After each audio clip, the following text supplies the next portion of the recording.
Aloha no, I'm Hale Hō, and this is Small Town, Big Art, a placemaking project for Wailuku, Maui. This project is funded by the Maui Historical Society and the Maui Redevelopment Agency under the National Endowment of the Arts, Our Town program. It is coordinated by Hale Hō at the Bailey House, Maui Historical Society. Originally, these stories were to be told at various sites in Wailuku and followed by storytelling workshops.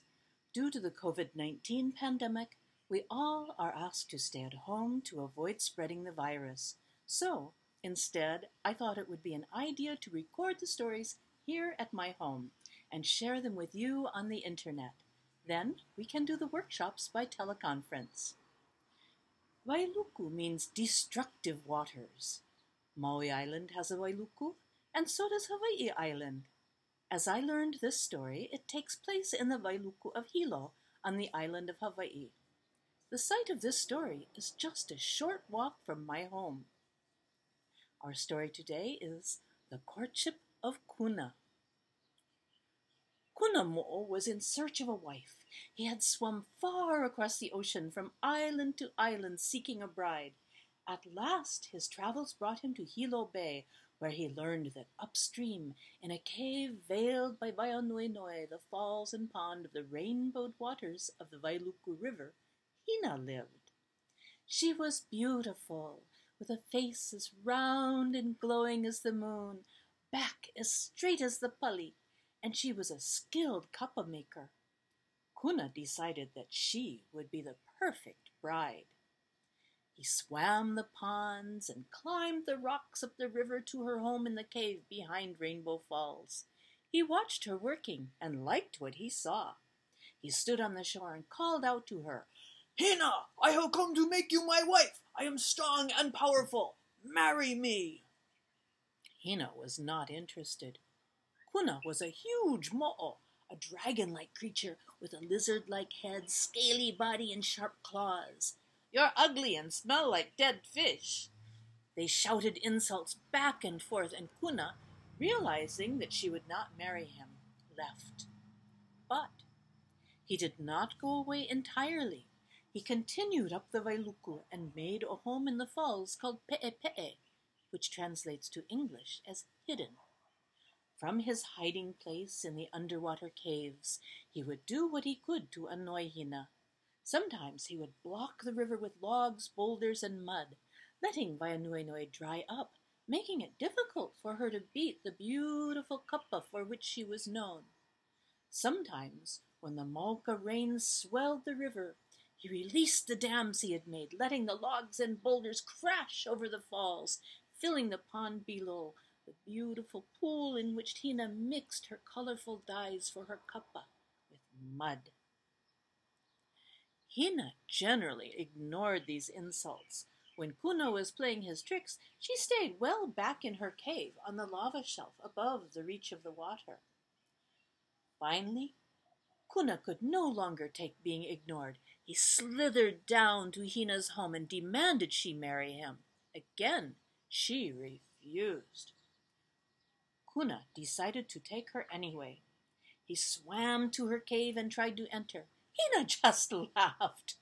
Her sister, Hina Kulu'ua, the goddess of Pi'ihonua rains, knew about Kuna's pursuit of Hina and had heard Hina disparaging him again. Hina Kulu'ua gathered her clouds and sent a rainfall into the upper portion of the Wailuku. She flew like a wind down the Wailuku, awakening it. The great river roused itself, and with a grumbling roar it swelled and hurled itself over the pali of Hina's home, washing Kuna out into Hilo Bay. Hina and her sister laughed at the bedraggled mo'o. Kuna, enraged, swam up the river, thrusts of his powerful tail overcoming the strong current. He lodged himself in the outlet of Hina's pool and blocked it with his massive body. Hina Kulu'ua's rains already had been released, and there was no calling them back. So as the river roared over the falls, the pond began to fill. The water rose higher, and Hina was trapped against the back wall of the cave. Hina had a servant, Auopua, a cloud made of the mists of the waterfall. Understanding the danger she was in, Auopua gathered together the abundant mist of the falls into her body and rose high in the air above the low-lying mist clouds hovering over the river. Auopua rose as high as she could, flashing all the colors of the rainbow. Hina's son Maui saw the flashes and knew something was wrong. He immediately headed home. Rushing up the Wailuku, he saw Kuna blocking the waters. He threw his spear at the mo'o, but it bounced off the stone-hard scales and lodged in the riverbank. He took his great war club and smashed at the mo'o. The club slipped off of Kuna's scales and bounced off the rocks in which he wedged himself, scattering them. Kuna was swept out to the bay, and Maui with him. They fought their way back up the river, hakaka, hakaka, Kuna heading for his home, Pe'epe'e. He wanted to hide in his many underwater caves. Maui, unable to pierce Kuna's scales with a spear or beat through them with a club, wrestled with the mo'o and finally grabbed him by the throat. Kuna dove into the waters of Pe'epe'e. An amphibian, he could stay underwater as long as he wished, but Maui with his human lungs needed air. Finally, Maui had to let go and swim to the surface to breathe. All of this commotion had drawn the attention of another sister of Hina, Hina Ikeahi, a goddess of fire. She lived on the nearby pu'u Hala'i, where she had an imu filled with red-hot stones. She threw these into the waters at Pe'epe'e. Though the stony plates of Kuna's scales had protected him from being pierced by a spear or smashed by a club, now they acted like a cooking pot. As the waters of Pe'epe'e boiled from the heat of the imu stones, Kuna's scales heated until they too glowed.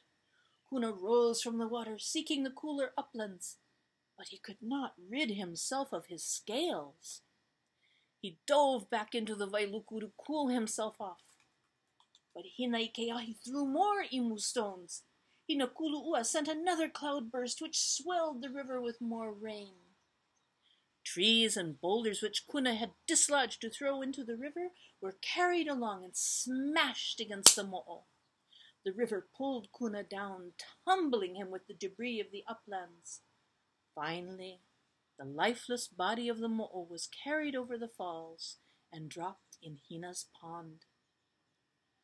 Maui arranged Kuna's bones around the edge of the pond so that Hina could see and be assured that the Wailuku and those beings associated with it would always protect her.